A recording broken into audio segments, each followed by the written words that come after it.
Pretty sure we left off with Bilbo getting out of the Goblin's caves through the Misty Mountains, and he comes out, and he's thinking that he's got to go back to rescue the dwarves.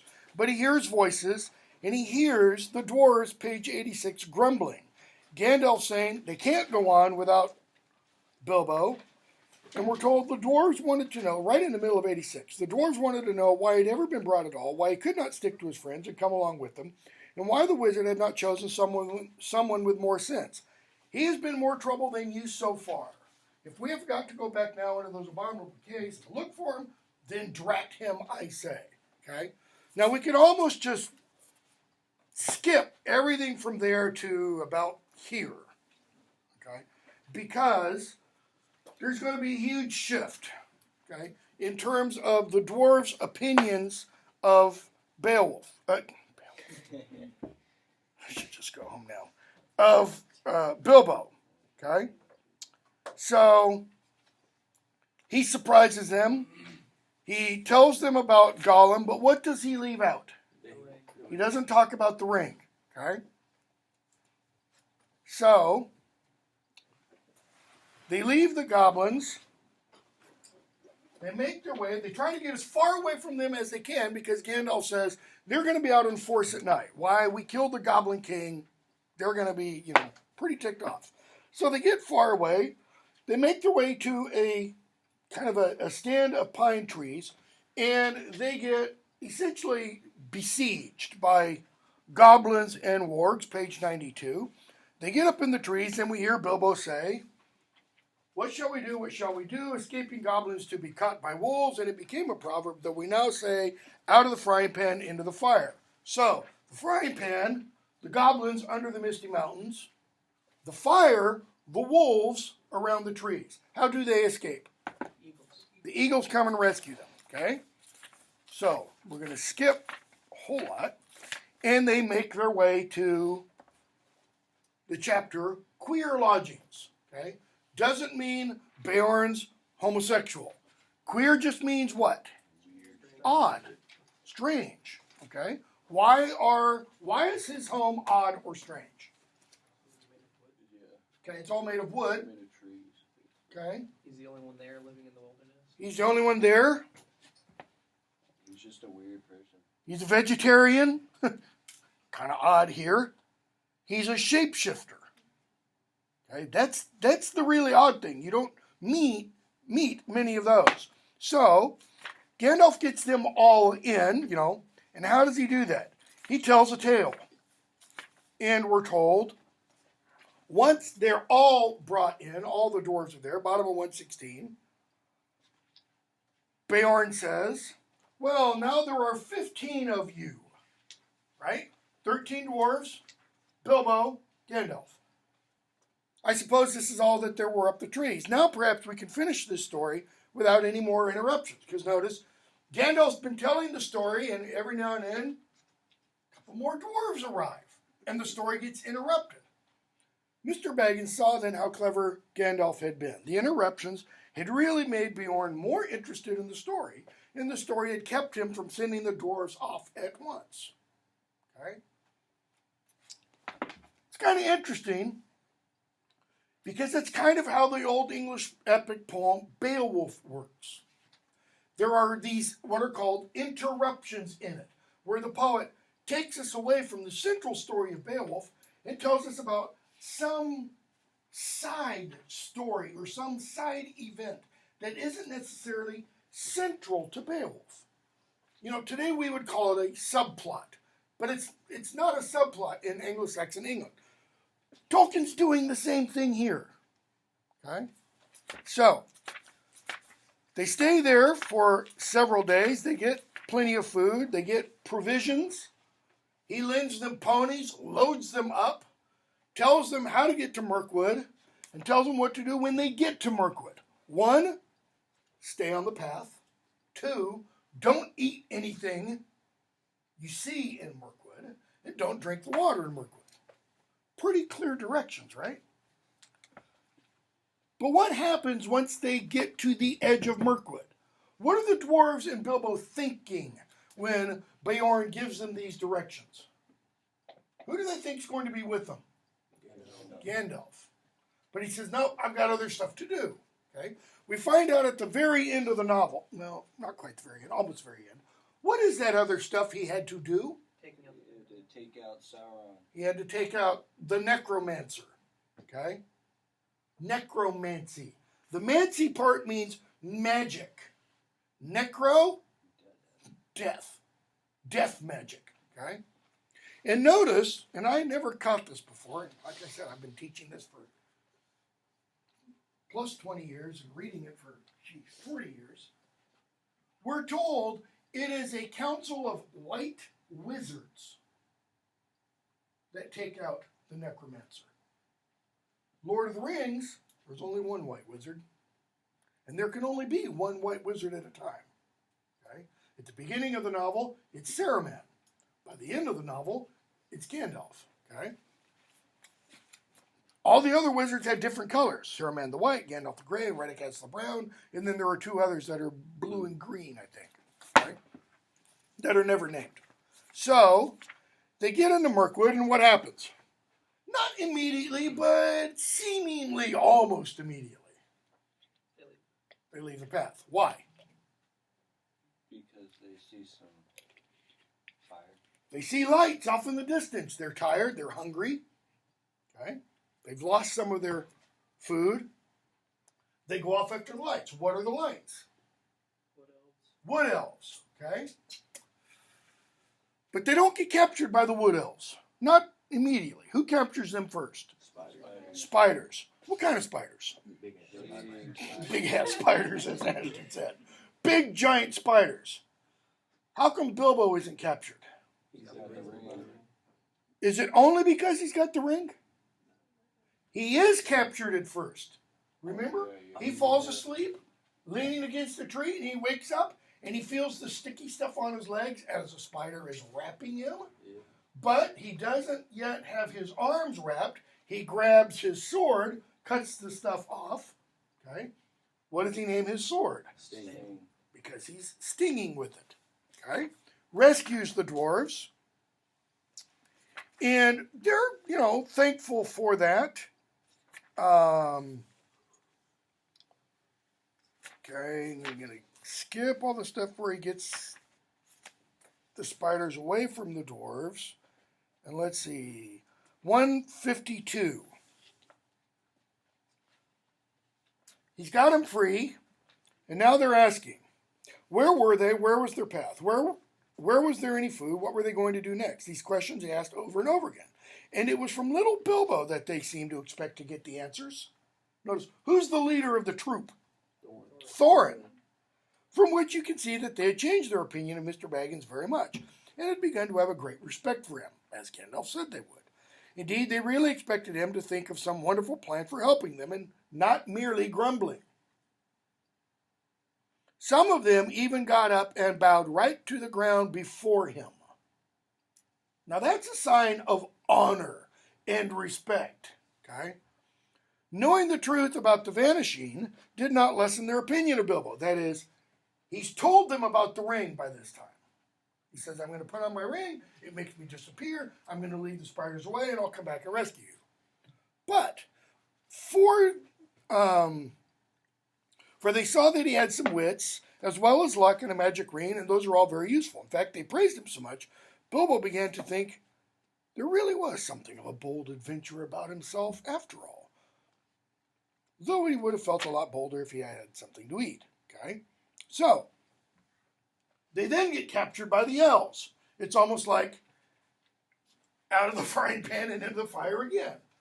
Only this time they're not going to get eaten. Right? Elves don't eat dwarves. What do? Put them in the dungeons. Okay? How's Bilbo get them out? He steals the keys. Barrels and barrels. Barrels. Notice, elves aren't entirely self-sufficient. Okay? They get goods from Lake Town that arrive by barrel. They empty the barrels. The barrels go back to Lake Town. They get refilled. Okay? Bilbo figures out what the schedule is.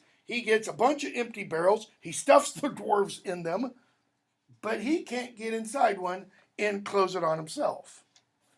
So he has to ride on top. Thus, he calls himself later on Barrel Rider. Okay? So they get to Lake Town, and how are they welcomed? Okay, at first, how are they welcomed? Let me put it that way. Skeptical. Yeah, there's some skepticism and suspicion about them. Okay? Thorin keeps saying, 181, I am Thorin, son of Thrain, son of Thror, king under the mountain. And they're like, okay. So, they restock up on provisions, and the Lakemen are only too happy to do what? Go away. Okay. What are they thinking is going to happen to Thorin and company? They're gonna die. Do they know if there is still a dragon at the Lonely Mountain? No, they don't believe it. They don't know. Why? He hasn't been out in a while. He's not been out in a while. Why not? He's sitting on his plunder. He's sitting on his plunder. Again, it's an echo of Beowulf. Okay? The dragon in Beowulf, the dragon that ends up killing Beowulf at the end, Beowulf kills the dragon too. Sorry to give it away, the punchline. But the dragon in Beowulf, we find out later in the poem, has been sleeping on the treasure hoard for 700 years. Okay? 700 years. The treasure lay open for 300 years before that. The guy who buried it all. It just lay there. Dragon finds it, does like a dog, walks around 2 or 3 times, curls up, goes to sleep. Until the guy comes and steals the cup. Sets off the dragon alarm. Dragon wakes up, torches the city, torches the countryside, goes back to sleep. This is the difference between the Beowulf dragon and this dragon. Smaug doesn't go back to sleep. Smaug doesn't say, well, I'm going to go just torch the countryside and then, let the one little cup go. Smaug's going to keep torching the countryside until what? He gets killed. Until he gets killed, or, because he doesn't think he's going to get killed, Gets cut back. until he gets his cup back. It's petty. It's really petty. Because what is the one cup really to Sauron? I don't know, it's like $100,000 to Bill Gates, To us, $100,000 is a hell of a lot of money. To Bill Gates, it's like a penny. Okay? So, they make their way to the mountain. Notice, Balin and Thorin, because they're old, they remember the mountain and what it was like. Okay? So, they know where they've got to go. They remember from the map, and they have the map, the shelf, okay, on the side of the mountain. So they make their way there, and what do they find? Because there's supposed to be a door. Well, there's no door. There's what? A solid stone, smooth wall. You can't even see any outline of a door. Well, what did the prophecy in the runes say?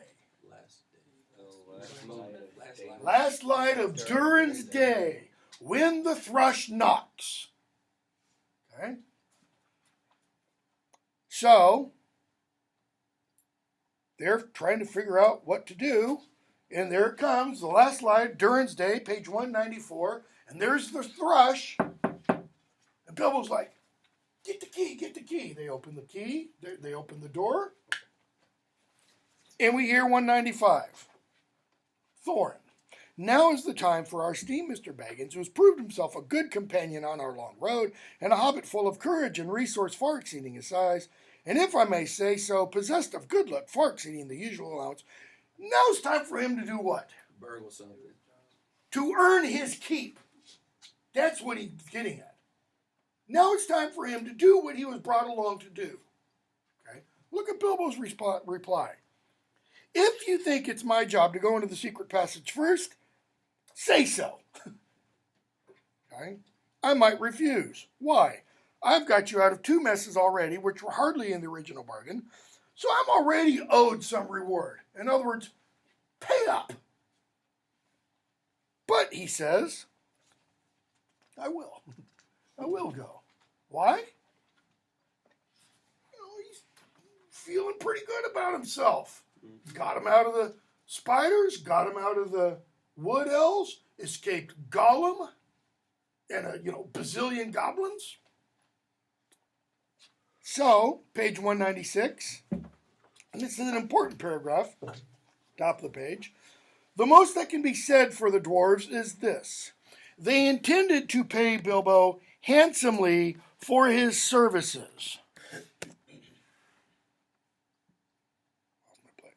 They had brought him to do a nasty job for them, and they did not mind the poor little fellow doing it if he would.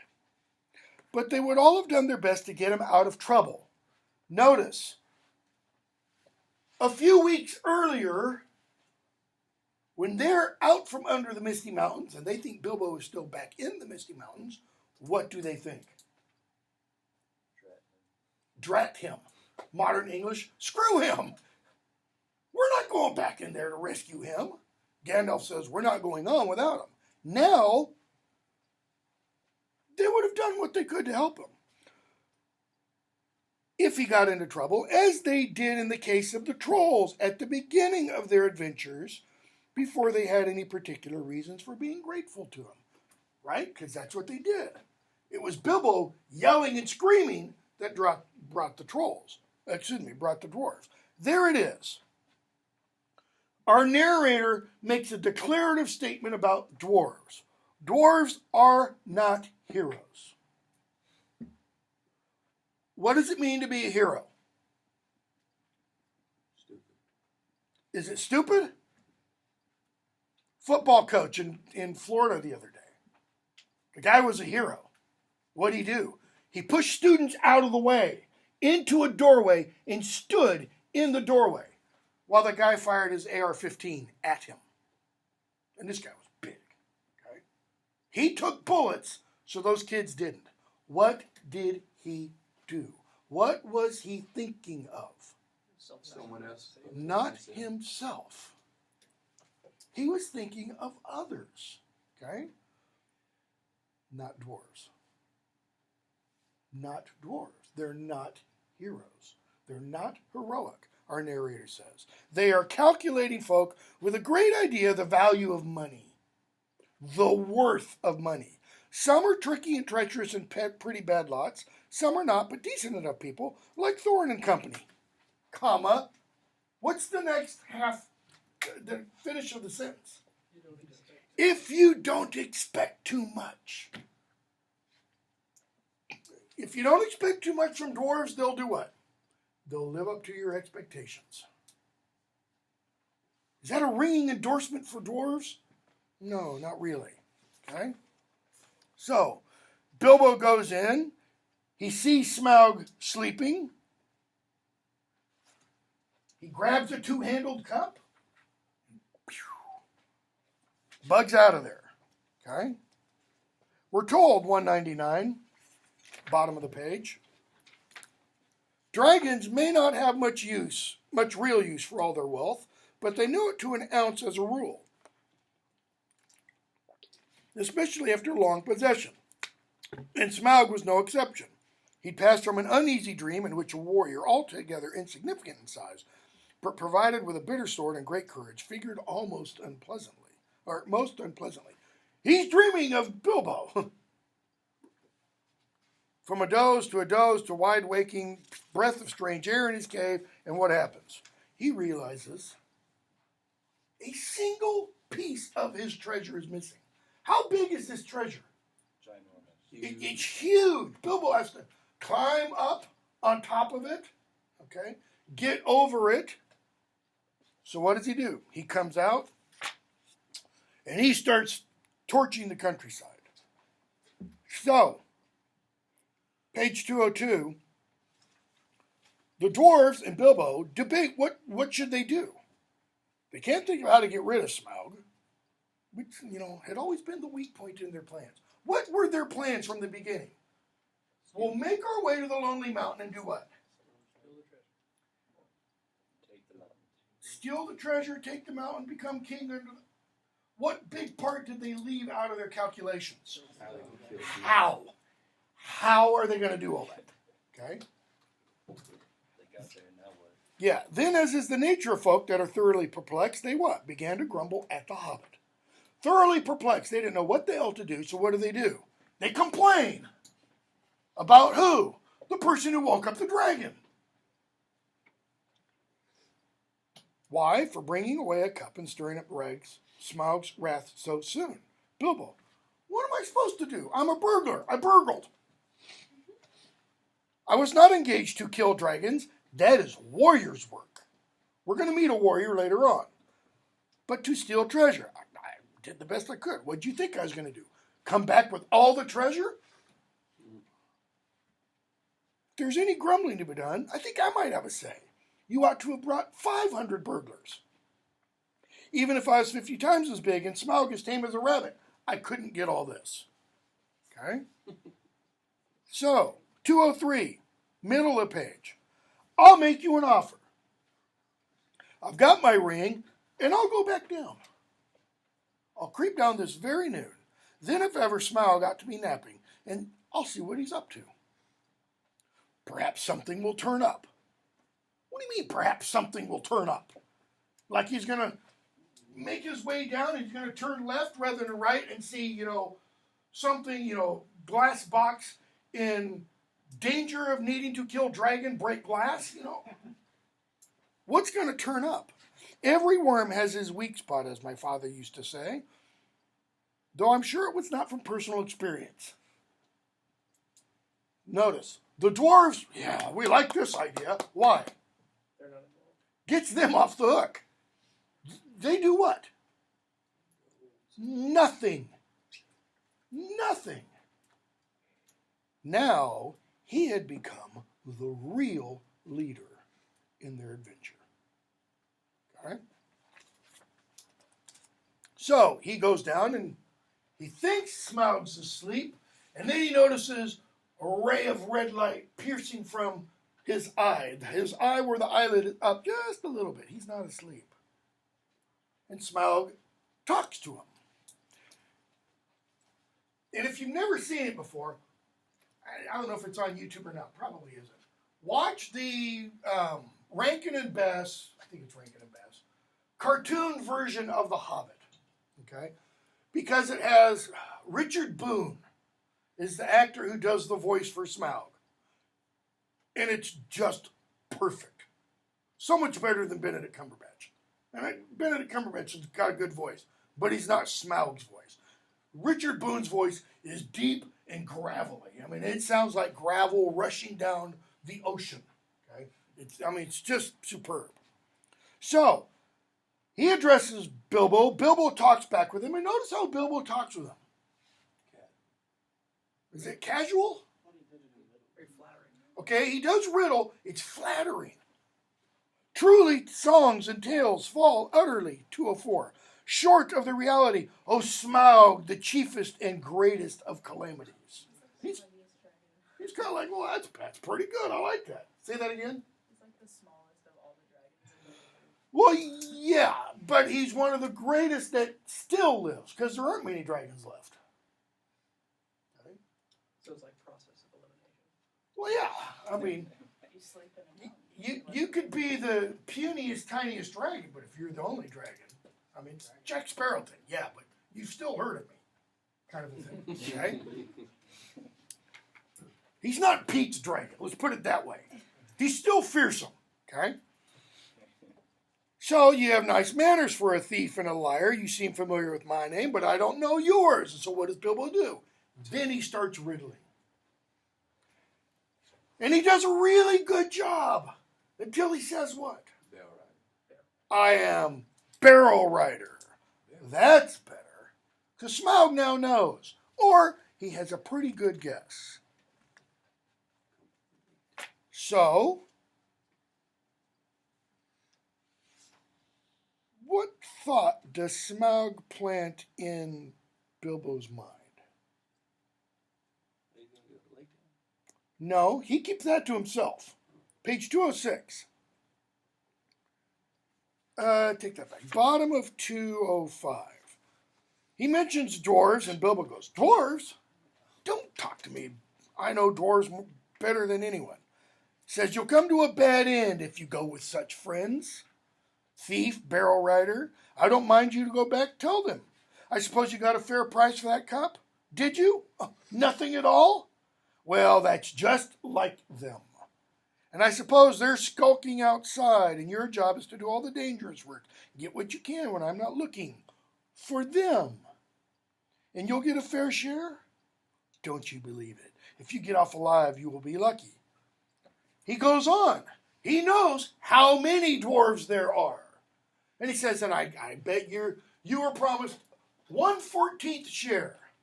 That's fine. That's good. How are you going to get it home? Bottom of 206.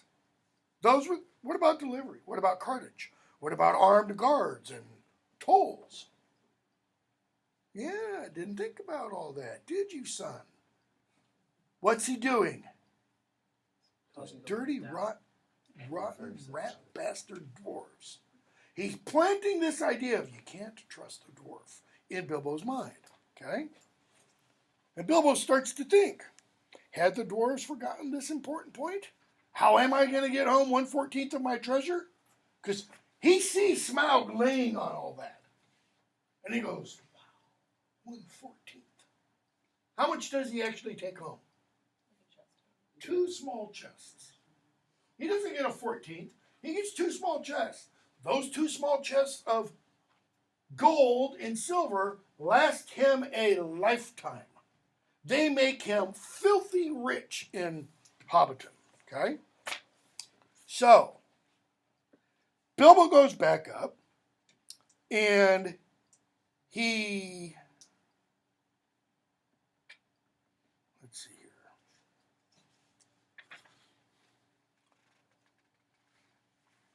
here. Before he goes back up, he says, I've heard that dragons are a little soft on the underside.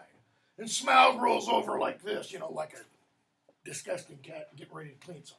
And he's lying like this. And what does Bilbo see right here? A missing scale. Okay? Is it huge? No.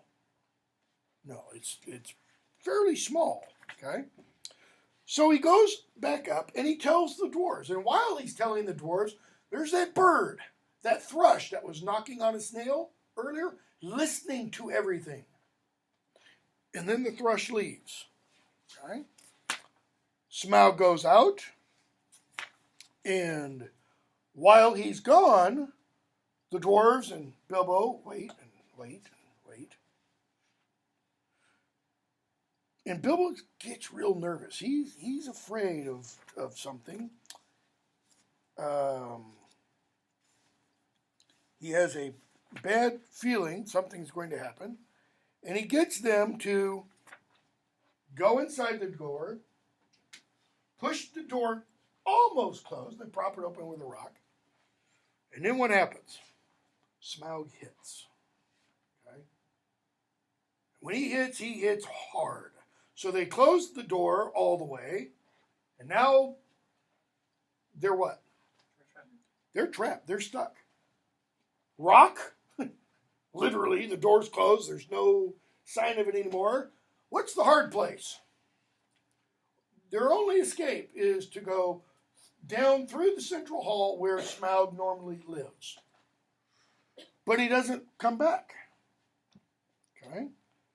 So Bilbo goes on again, because the dwarves are afraid to, takes a light, climbs up the big pile of treasure, and sees what? Arkenstone. This round jewel with 1,000 facets on it. And he goes, this has got to be the Arkenstone. This has got to be the thing Thorin wants most of all. What does Bilbo do? Lie. He feels the desire. We're told. Bottom of 216, top of 217. It was the Arkenstone, Bilbo guessed from Thorin's description. Could not be two such marvelous gems in the world.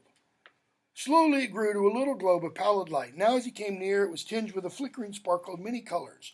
The great jewel shone before his feet of its own inner light, and yet, cut and fashioned by the dwarves who dug it from the heart of the mountain long ago, it took all light that fell upon it, changed it into 10,000 sparks. Suddenly Bilbo's arm went towards it, drawn by its enchantment. Lifts it, puts it in his pocket, and he says, now I really am a burglar. I guess I gotta tell the dwarves. Sometime. When does he?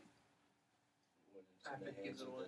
After Bard has an old man lifted up in a casket and go, so you wouldn't even give us 1/14 of your, or some of your treasure in return for this?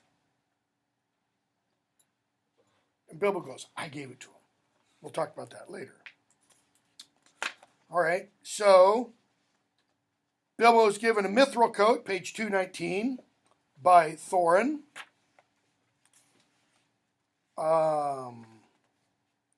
They go through the rest. They walk. They explore the chambers. They see, notice, bottom of 220, tables rotting, chairs, benches lying, overturned, charred, decaying, skulls and bones upon the floor, among flagons and bowls and broken drinking horns. Okay. These are people Thorin and Balin knew. And it's just kind of glossed over.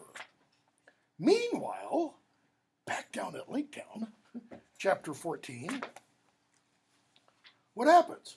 People are out and they see light off in the distance. Notice they can't see the lonely mountain usually from the lake. Why? There's low hills at the end of the lake. It's called the Long Lake, by the way, that block most of the mountain. It's only when there's clear, no clouds, that they can see the top of the mountain. And they realize as this golden light hits the end of the lake, off in the distance, it's the dragon. Well, who realizes it's the dragon? This grim-voiced old fellow who usually people think of as just being what? A pessimist. Okay? He says it's the dragon. The dragon's coming. The dragon's coming. So they get warning. What do the people of Lake Town do? Okay, keep in mind, they live on the lake. They built a town on pilings driven into the lake. So this whole town is on the lake. What's the town made of? Wood. It's all wood. It's no stone. So they start taking buckets of water and doing what? They know a dragon's coming. Splashing their house. They start wetting down all the wood. Okay? Make it harder to burn. Now, some tales of dragons, dragon fire isn't like regular fire. Like if I were to get a lighter here, it's not like that. It's the kind of fire, it doesn't matter if it's wet or not. It's going to, burn it no matter what. So, the dragon comes. The dragon doesn't really want to hit the town because it's out in the middle of the water. And dragon's thinking water, fire, don't mix. Okay? But he does attack. Some men are killed. A lot of people flee the town. And there's only essentially one group of fighters left. Page 228. A company of archers that held their ground among the burning houses. We're told the captain's name is Bard, who is a descendant from Girion, Lord of Dale, da-da-da-da-da. He's loosed all of his arrows, and what effect are these arrows having on Smaug? Bing, bing, bing, bouncing off. And the thrush comes and lands on his shoulder. It says, wait, wait till he does what? Wait until he turns upward. Look for the hollow of the left breast as he flies and turns above you. And Bard, does this. He sees him turn. Yes? Is there any symbolism in that scale being missing from his left breast, or is that just, coincidence? I'm assuming he has similar anatomy to most animals. Yeah. Heart. That's where the heart is. Okay. Other than that, no, I don't know of any. So, Bard kills it. The dragon falls, lands on Lake Town. Notice. Okay. And we hear the people call for Bard to be king. Why? What kind of person is the master? What does he think about? All the time. Money, commerce. Okay? He's a politician, we're told. In fact, page 230. The master kind of launches into this tirade about, why are you turning on me? Why do I get all your blame? For what fault am I to be deposed? Who aroused the dragon from his slumber, I might ask? What's he doing throughout this little talk? Deflecting blame away from him. Okay? Notice Tolkien says, through the narrator, as you see, the master had not got his position for nothing. Tolkien considered himself an anarchist. Not a modern day Antifa anarchist, but against political authority, period. He expresses his idea well through the character of Sam in The Lord of the Rings. What does he want? His own little plot of garden and to be left alone. Just leave me the hell alone. Do what you want out there. Leave me, my family, my community alone. Let us live, and that's it. Okay? So, they arm up and march off to the mountain. Why? They need to rebuild. They got to rebuild. They don't have any funds. What are they thinking? There's no one to claim the treasure. Dragon's dead. Buku treasure, man. Let's just go claim it. And they're surprised to find out the dwarves are still alive. So, Bard addresses Thorin, page 241. Thorin challenges him, and Bard says, sorry, didn't actually expect any of you guys to still be alive. I'm glad to see that you are. We gave you aid and sustenance. Payback time. Thorin's like, I might consider it, but not when I have an army marched, encamped around me, loaded and armed to the teeth. Go away, and then we'll talk. Especially the elves. Why doesn't he like the elves camped outside his mountain? Yeah, they imprisoned us. How long were they going to keep them in prison? Forever. Till they died. Okay? Come on, how much time? 4 minutes. So, Bomber has watch one night.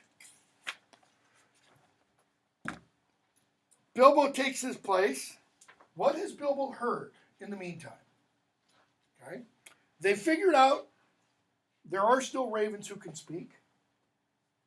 And Thorin sends some ravens off to his cousin Dane from the Iron Hills. And Dane is marching towards them with an army of 500 strong. So Bilbo hears that. He knows that these 13 dwarves are now going to be supported by many more. How many men from Lake Town and elves are there? It's substantially more than 500. Okay? So, just before the big battle, Bilbo does what? Sneaks out of the mountain, goes down to the encampment, tells them who he is, says, I need to talk to Bard, and gives Bard the Arkenstone. He says, I'm counting this as my 1/14th. It's yours. Why? What does Bard immediately assume about Bilbo? Are you being a traitor? Because, you never trust a traitor. Just because a traitor turns traitor against his or her people, the people he's turning traitor to, they don't trust that person either. Why? Exactly. Okay? Bilbo's like, no, you don't understand. I think you can use this. In other words, I've just given you the biggest, fattest, greatest, it's huge, bargaining chip you could ever want. This is what Thorin wants more than any. He'll give whatever. Okay? Gandalf, way to go. Bilbo, page 249. Well done, Mr. Baggins. Okay. So the next morning, there's a parley, and Thorin says, "What are you here for?" And they show him the Arkenstone. Bilbo says, "I gave it to him." What does Thorin almost do? Kill him. Like, throw He him picks him up. Okay, imagine what this looks like, because Thorin's, like this tall. Bilbo's like this tall.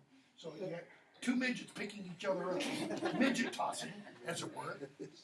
And he's here, and Gandalf says, "Stay." And they realize, oh, Gandalf's back. That's good. Okay.